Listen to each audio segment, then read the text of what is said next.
What were we even talking about earlier? You were talking about how you wanted to be cremated. Oh yeah, that's right. Yes. I think that it's just a faster way of getting back to the dust that we came from.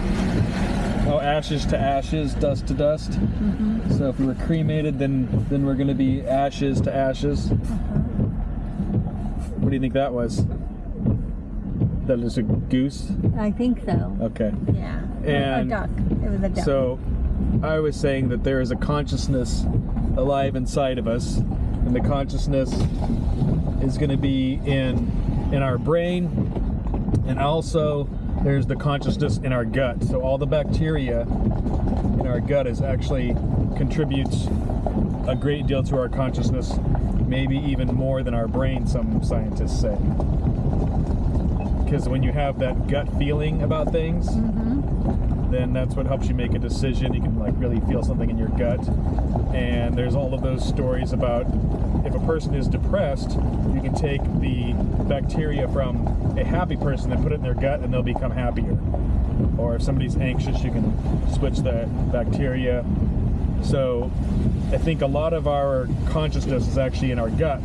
And when you die, there is a switch that is flipped. And all that bacteria starts eating you. And so I think that if you want to keep as much of that, because when you look at consciousness and you look at energy, energy cannot be created or destroyed. It can only change form. So the energy that is in our consciousness, when we die, it has to go somewhere. And so when you look at all of that energy that is in our gut that is forming our consciousness, and all of the energy that is in our brain that's forming our consciousness. So when we die, like, you won't have the same continuity because it's all going to get spread out into wherever it goes. But I think the best way to make sure that as much of your consciousness stays intact would be to just be buried in the most natural way.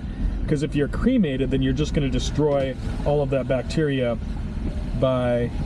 Oh yeah, it is right there. Oh, the dead duck right there, huh? Yeah, right on the road. Yeah, so when we die, I think the best way to keep your consciousness intact so that it can go on to whatever the next life is to just be buried in the most natural way possible. Because if you're cremated, you're gonna kill all those bacteria by burning them. And if you're buried in a solid steel box, then the consciousness is going to stay trapped inside of that box. It's not going to be able to get into the ground and spread out. And if they use formaldehyde and all of the preservatives that they preserve a body with, that's probably going to kill all of those bacteria off also. But if you are just like laid out into the ground to rest, then all of that bacteria is going to spread into the ground, and your consciousness will spread out into all of the animals that eat you, or into the tree that uses your body for fertilizer, and your consciousness will go out into the world and into the universe and exist that way. That makes sense.